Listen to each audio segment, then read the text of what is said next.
Olá, está no ar mais um Conexão Ciência. Aqui comigo no estúdio, o professor da Universidade Estadual de Campinas, Fernando Gallenbeck. Obrigada pela presença, professor. Eu também agradeço essa oportunidade de discutir esse trabalho. Ok. Obrigado. Vamos conversar sobre hidroeletricidade. Não saia daí, o Conexão Ciência já está no ar.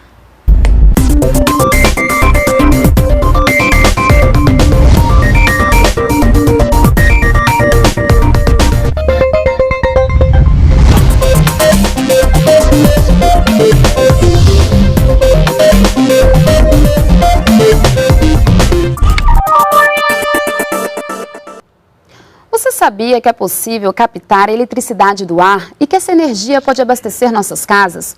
Cientistas brasileiros fizeram essa descoberta e, assim como a energia eólica e solar, a eletricidade produzida na atmosfera poderá ser mais uma fonte de energia alternativa.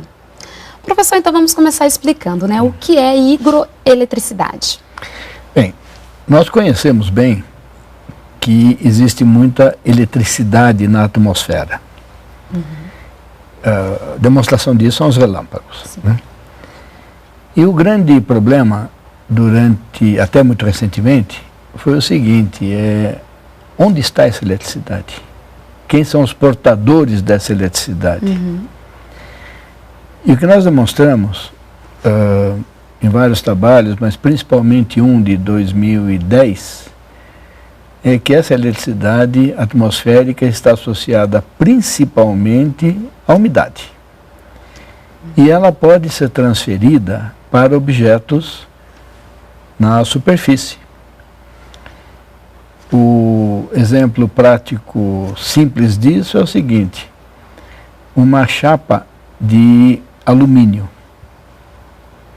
um pedaço de alumínio, estando isolado da terra, isolado eletricamente.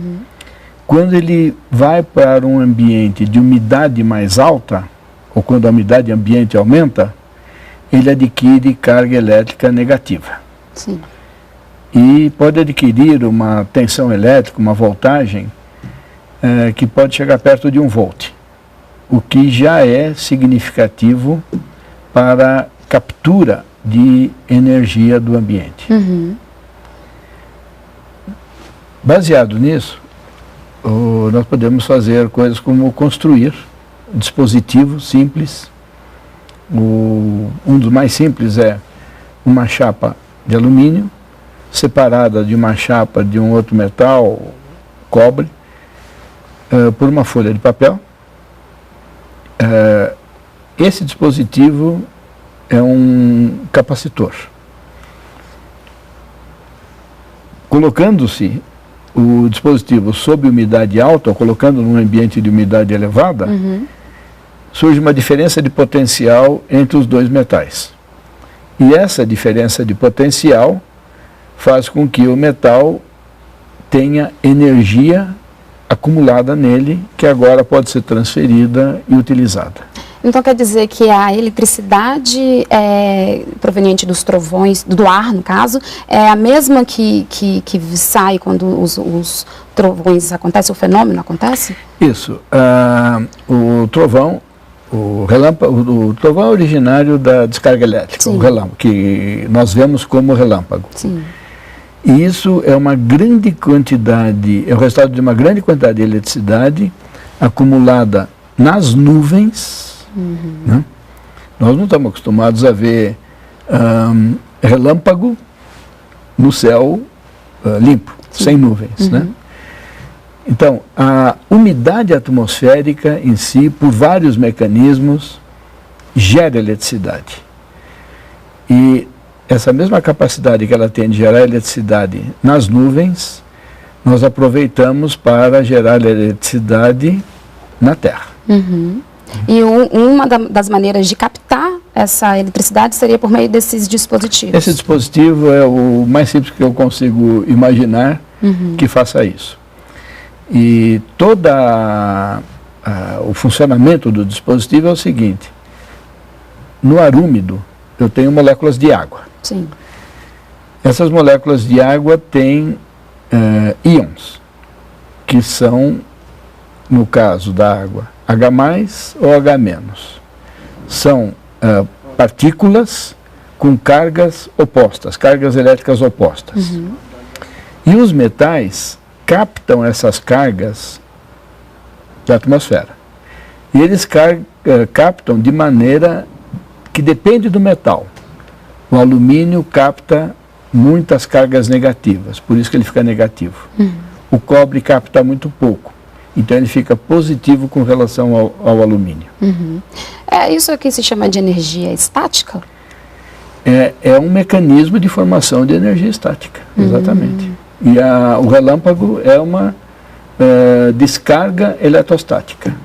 A energia estática muito acumulada que provoca a descarga. O senhor mencionou que a descoberta foi feita em 2010, né? Sim.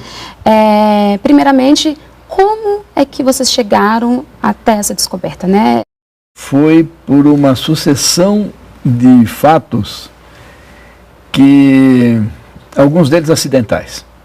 Mas a questão básica foi a seguinte. Nós tínhamos percebido, em alguns experimentos, que um pó, como sílica, por exemplo, sílica é areia, né? Sim. Que areia, quando a umidade ambiente em torno da areia aumenta, a areia adquire uma carga negativa. Como alumínio, aliás. E isso nos intrigou, né? Isso foi percebido usando um método de laboratório. Como era um resultado completamente novo e inesperado, a primeira preocupação é saber se é aquilo mesmo que nós estamos pensando. Sim. E uma maneira de fazer isso é procurar medir a mesma coisa de uma forma diferente, totalmente independente. Então nós fomos montar um outro instrumento para fazer essa medida. No primeiro momento nós tínhamos medidas de potencial elétrico e agora nós queríamos medir a carga elétrica associada com a umidade. E para montar o aparelho, nós precisávamos de dois tubos dois tubos metálicos com diâmetros diferentes. É um aparelho simples chamado copo de Faraday. No fundo são dois cilindros metálicos, um com diâmetro menor que o outro, um dentro do outro. Sim. O externo é ligado à terra e a gente mede o potencial ou a carga dentro do cilindro interno. E a estudante que estava trabalhando com isso precisava comprar os tubos de metal. E, pelo que ela contou, num fim de semana, ela foi numa loja de materiais de construção e viu tubos desse tipo que se usa em pias. Sim. Comprou, levou para o laboratório, fez os experimentos e os resultados pareciam difíceis de entender. E aí nós resolvemos olhar o que acontecia com os dois tubos sozinhos, ou seja, fomos ver o que acontecia com o copo de Faraday quando se mudava a umidade em torno dele. Eu devo dizer que esse é o tipo da experiência que dificilmente alguém faria, porque o resultado, obviamente, devia ser, não acontece nada. Né? Sim. Mas fazendo a experiência com o copo de Faraday vazio, nós percebemos que ele acumulava carga. Bom, então, como não tinha areia, não tinha sílica, só podia ser o metal. E a sorte, o que nos ajudou, é que mais tarde nós ensaiamos o mesmo experimento com vários metais, e aí nós percebemos que esse metal que ela tinha usado, que era latão cromado, era um dos que dá maior resposta para a higroeletricidade. Se ela tivesse comprado tubos de cobre, por exemplo, não teria acontecido nada, nós não teríamos percebido nada. Então, provavelmente, se tivesse sido um outro material, vocês não teriam despertado para... Quer dizer, a sorte foi montar o aparelho com o material que mais mostra esse fenômeno, né? Que na época nós nem suspeitávamos que o fenômeno existisse. Entendi. Se nós tivermos uma localidade aqui no Brasil, por exemplo, que a umidade não é tão alta, qual que é a viabilidade, então, de se desenvolver um sistema para captar a eletricidade da atmosfera? coloca o sistema dentro de um saco de plástico e coloca um pouco d'água dentro para produzir umidade ali dentro. Entendi. Certo? Ou seja, ele não depende da umidade do ambiente, Sim. necessariamente. Ele, tendo umidade na proximidade do material, o efeito se é pronunciado. Pode-se criar um ambiente, então... Pode-se criar um ambiente para isso. Uhum. Então, o objetivo, no caso da pesquisa, seria não fazer um sistema grande, né, de fornecimento de energia por meio da hidroeletricidade ou pequenos sistemas? Bem, como é uma coisa completamente nova e tem muitas incertezas, né, eu quero lembrar que células fotovoltaicas existe há mais de um século. Sim. Energia fotovoltaica, como um fenômeno, como em sistemas mais ou menos comuns no mundo, é um fenômeno dos últimos 10 anos.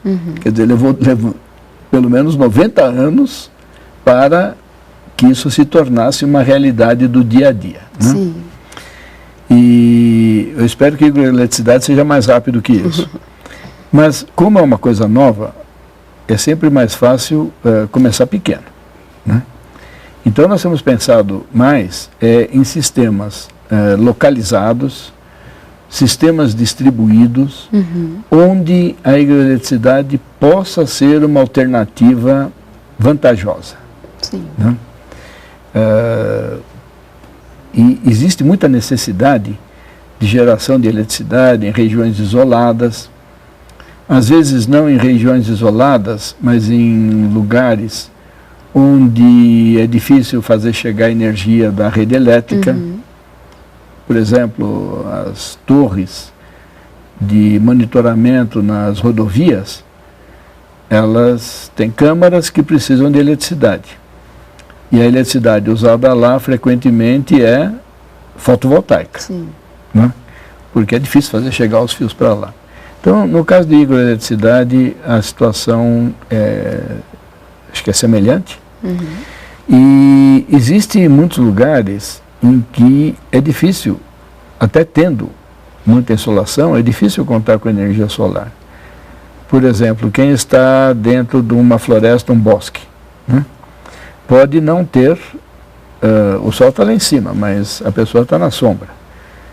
Por outro lado, uma floresta é um ambiente úmido. Né? Seria um lugar bastante propício, né, Poderia professor? ser. Isso. Então, no próximo bloco, a gente continua a nossa conversa. Pois não. Vamos para um rápido intervalo e voltamos já.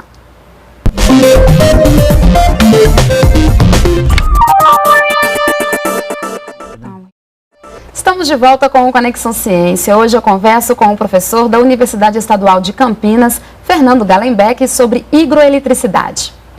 Professor, então qual seria o potencial nessa nova fonte de energia? Nesse momento é difícil avaliar o potencial, até onde isso pode ir, quanto se pode gerar. Eu acredito que seja muito grande. Né? E isso, nesse momento, depende principalmente de nós conseguirmos ter materiais para construir os dispositivos que resistam bem aos fenômenos que ocorrem durante a captura da umidade e a migração dos elétrons da corrente elétrica a partir do sistema. Né? O sistema material que tem funcionado muito bem é alumínio em um eletrodo, aço inox em outro, são materiais comuns, podem ser usados em filmes muito finos, mas o alumínio não resiste bem. Sim. Ele acaba sendo corroído e isso faz com que o sistema funcione, mas acaba dando um custo relativamente elevado por causa do consumo do alumínio. Então o trabalho nos últimos anos tem se concentrado em procurar alternativas ao alumínio. Nós estamos trabalhando em algumas possibilidades novas agora, com materiais que, mesmo que sejam sacrificados, são muito mais baratos, o que deve aumentar muito a viabilidade do método. Hoje essa seria, então, a principal limitação da pesquisa? Para a produção de energia é a principal limitação. A identificação dos materiais adequados. Né? Adequado, no caso, quer dizer que tem as propriedades técnicas, tem os parâmetros necessários e que também os custos envolvidos sejam aceitáveis para o sistema ser competitivo. Agora, a hidroeletricidade, o fenômeno da hidroeletricidade, ele abre uma porção de outras perspectivas, algumas ligadas com energia, outras ligadas com outros problemas. Sim. Então, uma questão que intriga muita gente há muito tempo e é essa energia toda elétrica que está na atmosfera, numa tempestade, ela pode ser recolhida com alguma segurança, né? Eu falo alguma segurança porque tem a famosa experiência do Benjamin Franklin empinando uma pipa, né? E recolhendo eletricidade. Agora, ele sobreviveu à experiência. Muitos outros tentaram reproduzir e não sobreviveram. Então, essa seria uma outra frente da pesquisa, seria a questão da segurança.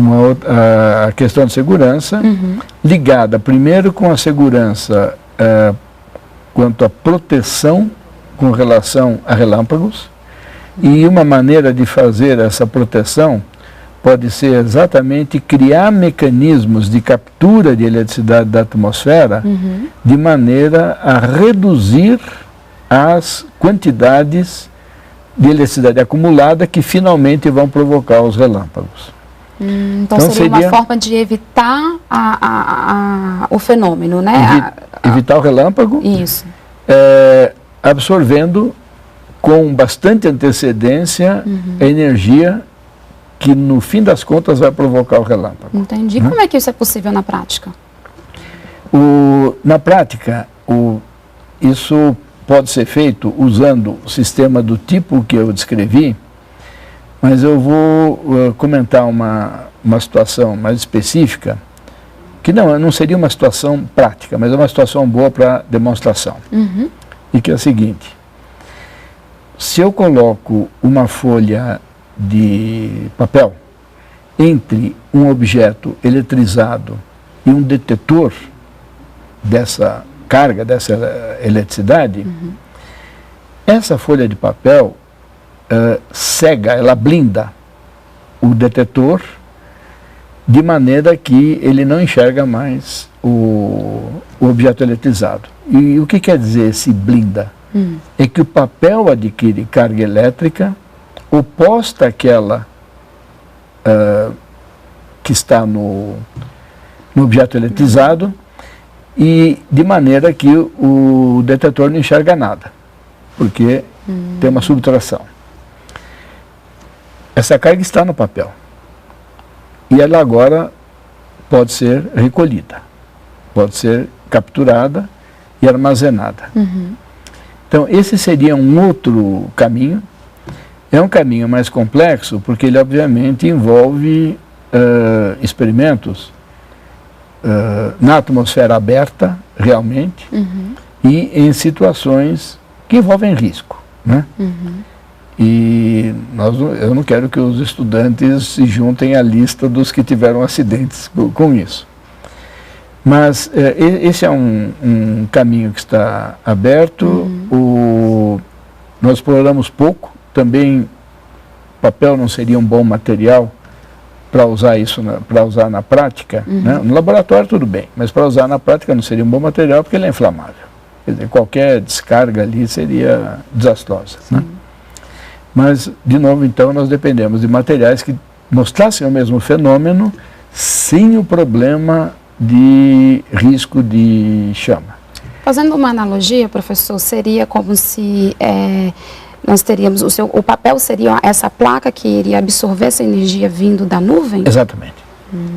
E evitaria chegar até a superfície terrestre, onde, no caso, nós estamos. A superfície terrestre nem perceberia que tem uma nuvem lá em cima. E nesse caso... Não perceberia eletricamente. Entendi. Nesse caso, o raio nem aconteceria. nesse caso o raio nem aconteceria. E a energia estaria sendo dissipada, porque o raio depende muito da acumulação de eletricidade na nuvem, né? Mas nós tendo um mecanismo de dissipação, isso não deveria chegar ao ponto crítico. O que nós queremos da nuvem é a chuva, não é o relâmpago. Entendi. O negócio seria identificar, como nós não sabemos aonde exatamente o raio acontece, seria identificar, né? Exatamente. Isso aconteceria. E uma coisa que provavelmente a gente vai conseguir fazer praticamente antes disso é ter sensores, sistemas que sirvam para monitorar o estado elétrico da atmosfera, que é uma coisa que hoje se faz, mas numa escala muito limitada em muito poucos ambientes. Se nós conseguirmos monitorar, no mínimo teríamos a possibilidade de conseguir alertar a pessoas para o risco, né? Atualmente as pessoas saem porque a nuvem vem vindo, mas qual é o risco concreto, nós não sabemos bem. Que outras ações também nessa questão de segurança a hidroeletricidade ajudaria? A questão de evitar explosões? Seria? Uma coisa que é muito importante em ambientes industriais é o que se chama de explosões de pó. Essas explosões de pó ocorrem, por exemplo, em silos de farinha de trigo, ocorrem em situações de transporte e armazenagem de grãos, o que quer dizer grande parte da indústria alimentícia, operações em que se produz serragem, coisas desse tipo, né? Explosões de pó têm causado acidentes sérios em todo o mundo. América Latina, Brasil, Argentina tiveram casos importantes, mais ou menos recentes. E é um assunto que hoje preocupa muita gente, porque os mecanismos, o que se passa em detalhe que causa a explosão, realmente não é bem conhecido. Há medidas de prevenção empíricas, os mecanismos não são bem conhecidos. E o fenômeno de hidroeletricidade, ele certamente está implicado, está envolvido em algumas das etapas de acúmulo de eletricidade nesses materiais. Que é muito curioso que todos esses sistemas em que ocorre muita explosão de pó, ou uma boa parte deles, são sistemas que absorvem muita água da atmosfera. São coisas que a gente chama de higroscópicos. Então, nesse momento, se procura controlar eletrização de pós, controlando a triboeletricidade, que é uma outra coisa. Mas a triboeletricidade é só uma parte da história. E usando hidroeletricidade, nós acreditamos que a gente consiga ter boas técnicas para atenuar grau de eletrização sob controle, né? Agora nós não queremos eletrizar, nós queremos deseletrizar para melhorar a segurança no manuseio e evitar explosões. Triboeletricidade seria pelo atrito? Pelo atrito. Essa descoberta foi feita em 2010, como a gente já mencionou aqui. De lá para cá, então, o que avançou na pesquisa? Foram feitos protótipos em escalas diferentes para demonstrar a viabilidade, demonstrar o conceito, né, a viabilidade de operação, de produção de eletricidade a partir da hidroeletricidade, e os resultados foram positivos, até o momento em que nós percebemos que tínhamos que passar por uma busca de materiais que possam ser utilizados, que é uma parte em que nós estamos hoje, e tem uma família de materiais que foi desenvolvida para isso, que eu estou apostando bastante. São materiais derivados basicamente de celulose e grafite, e que formam eletrodos que podem ter características muito boas para essa captura. Não são metálicos, né? são coisas de custo muito mais baixo e é a nossa aposta atual, para viabilizar a hidroeletricidade como fonte de energia. E há uma previsão de quando isso de fato vai acontecer, vai estar disponível, né, para a sociedade? Eu gostaria que fosse no máximo daqui a um ano, mas é difícil prever. Nesse momento eu tenho um problema prático, e eu estou com uma equipe muito pequena, né? Esse é um problema concreto que retarda as coisas. Mas eu espero ter boas notícias, no máximo dentro de um ano. Ok, professor. Tá, todos nós esperamos, então. Tá, e parabéns pelo trabalho. Muito obrigado. E o Conexão Ciência termina aqui. Confira os dias e horários das reprises na página da EBC ou da Embrapa na internet. O programa também está disponível no canal da NBR no YouTube. Obrigada pela companhia e até a próxima semana.